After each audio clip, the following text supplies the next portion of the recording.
Selamat datang di kelas online mata kuliah pengukuran status gizi. Di video ini, kita akan belajar mengenai diet for cardiovascular disease and obesity atau makanan untuk penyakit kardiovaskuler dan obesitas. Cardiovascular disease ini adalah kumpulan dari beberapa penyakit yang saling terkait yang berhubungan dengan sistem sirkulasi darah.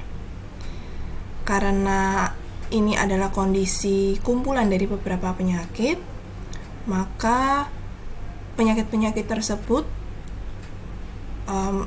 gejala dan ciri-cirinya berbeda-beda, penyebabnya juga berbeda, tetapi semuanya saling berkaitan dengan pembuluh darah atau sistem sirkulasi darah kita. Di slide ini saya tampilkan 5 penyakit yang masuk dalam kelompok penyakit kardiovaskuler, tetapi masih ada juga jenis-jenis penyakit lainnya. Kalian bisa baca lebih lanjut di bahan bacaan yang telah dibagikan di Cyber. Untuk penyakit atau kondisi pertama adalah aterosklerosis. Aterosklerosis ini terjadi ketika ada penumpukan lemak yang mengeras di dalam atau di bagian dalam pembuluh darah kita. Kedua, coronary heart disease atau penyakit jantung koroner. Ini disebabkan karena suplai darah menuju ke otot jantung itu berkurang atau tidak cukup, sehingga terjadi kerusakan pada sel jantung, sel otot jantung. Ketiga, stroke. Ini disebabkan karena aliran darah ke otak tidak cukup, sehingga menyebabkan kematian atau kerusakan dari sel-sel di otak. Keempat, hipertensi. Hipertensi atau tekanan darah tinggi.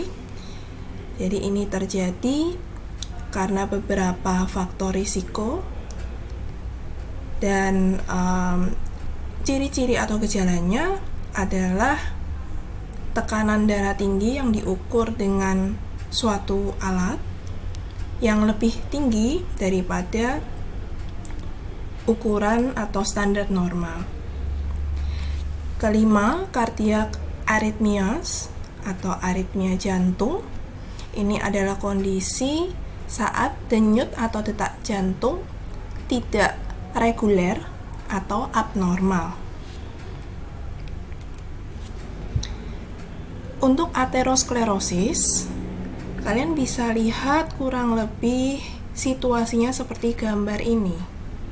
Jadi ini adalah simulasi pembuluh darah kita.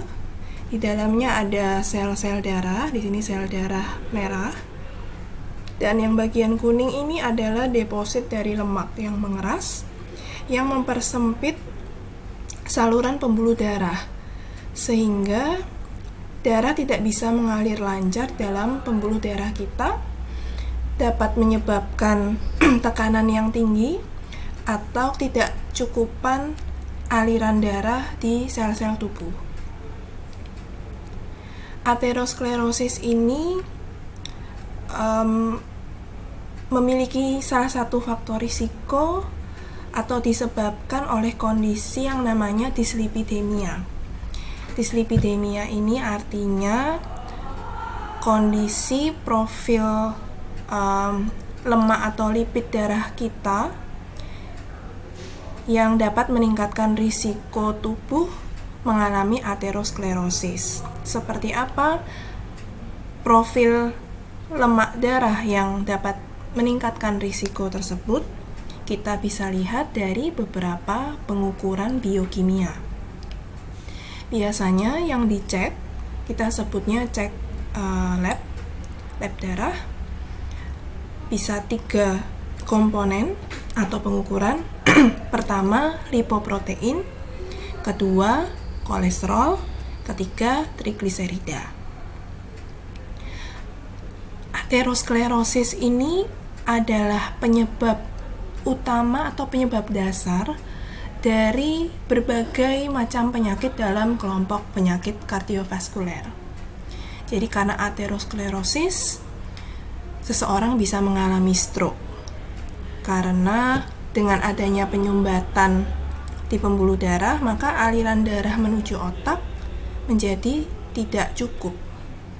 Bisa kalian lihat di gambar atas ini ya. Jadi kalau posisi atau lokasi aterosklerosis ada di otak, maka kondisi atau penyakit yang dapat dialami seseorang adalah stroke. Contohnya. Kemudian bisa juga kalau aliran darah yang tidak cukup dialami oleh sel pada otot jantung, maka bisa terjadi myocardial infarction atau kerusakan kematian sel pada jantung yang kemudian dapat menyebabkan gagal jantung, karena berarti jantung tidak bisa melakukan fungsi utamanya, yaitu memompa darah ke seluruh bagian tubuh kita. Kemudian kalau aterosklerosis itu terjadinya di pembuluh darah perifer, biasanya ada di bagian kaki atau tangan, maka kondisi yang dapat dialami oleh seseorang, contohnya critical limb ischemia. Ischemia ini artinya ya sel-sel yang ada di bagian limb atau ini kaki tangan akan mengalami kerusakan akibat tidak menerima nutrisi dan oksigen yang dialirkan di darah. Atau kalau kalian pernah mendengar istilah gangren ini biasanya dialami oleh seseorang dengan diabetes mellitus. Ini disebabkan karena sel-sel tubuh tidak menerima nutrisi dan oksigen dengan baik. Jadi aliran darah ke sana itu tidak optimal sehingga selnya mati, membusuk dan tidak bisa disembuhkan. Biasanya bagian tubuh dari penderita gangren ini akhirnya harus dipotong, diamputasi. Sedangkan nekrosis itu adalah istilah medis untuk kematian sel. Berkaitan dengan dislipidemia juga, ini merupakan salah satu kriteria seseorang mengalami metabolic syndrome. Seseorang yang mengalami masalah metabolic syndrome itu ditandai dengan trigliseridnya tinggi, mengalami intoleransi glukosa yang biasanya berkembang menjadi diabetes mellitus. Dia juga mengalami hipertensi, kadar HDL dari darahnya rendah, dan kadar LDL darahnya tinggi. Untuk kalian, saya harap sudah mengambil mata kuliah biokimia. Jadi di biokimia kalian sudah pernah mempelajari apa itu trigliserida, HDL, dan LDL. HDL dan LDL ini merupakan lipoprotein yang menjadi alat transport lemak atau kolesterol di dalam tubuh. HDL memiliki komposisi protein yang lebih tinggi daripada LDL. Jadi di dalam LDL ini terdapat lebih banyak kolesterol. Oleh karena itu, peningkatan kadar LDL di dalam tubuh itu dikaitkan atau dapat meningkatkan risiko dislipidemia dan juga aterosklerosis, karena artinya ada banyak kolesterol yang bisa dibebaskan, kemudian menyebabkan reaksi inflamasi dan menumpuk di dalam atau di bagian dalam dari pembuluh darah, sehingga terjadi situasi atau kondisi aterosklerosis.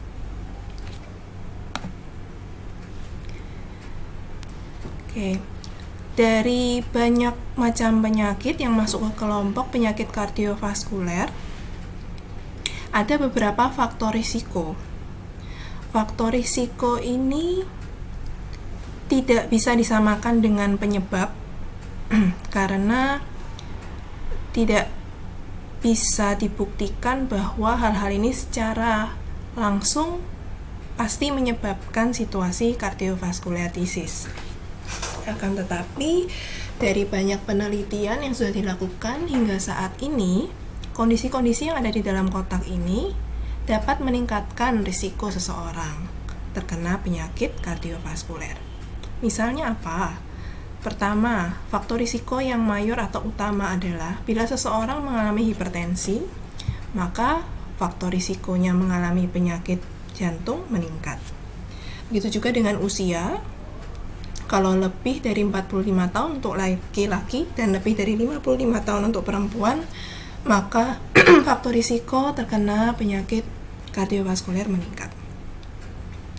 Diabetes mellitus, estimated glomerular filtration rate kurang dari 60 ml per menit. Ini adalah parameter kemampuan kerja ginjal menyaring darah. Mikroalbuminuria artinya kalau ternyata di urin kita ada albumin, maka faktor risiko mengalami penyakit jantung lebih meningkat karena artinya ada gangguan di ginjal sehingga albumin tidak tersaring.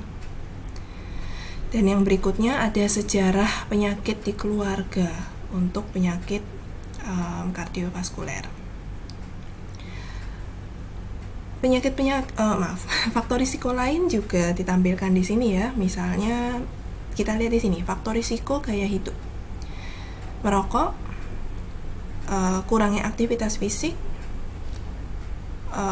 asupan makan yang kurang baik, stres, kurang tidur, dan konsumsi minuman beralkohol yang terlalu banyak juga dapat meningkatkan risiko seseorang mengalami penyakit di kardiovaskuler. Secara khusus karena kita sekarang bicara soal diet ya atau makanan untuk penyakit kardiovaskuler, konsumsi makanan yang tinggi lemak itu dapat memberikan banyak kilomikron dan sisa-sisa lemak di dalam aliran darah yang sifatnya heterogenik. Jadi kalau lemak dari makanan masuk ke dalam tubuh diabsorpsi, dia akan diabsorpsi dalam bentuk kilomikron. Kemudian lemak-lemak ini akan diedarkan di dalam darah dengan bantuan lipoprotein. Jadi lipoprotein ada macam-macam, ada yang namanya tadi HDL, LDL, VLDL. Nah, kilomikron dan terutama LDL ini sifatnya aterogenik atau dapat menyebabkan situasi aterosklerosis, dapat mengendapkan kolesterol di bagian dalam pembuluh darah.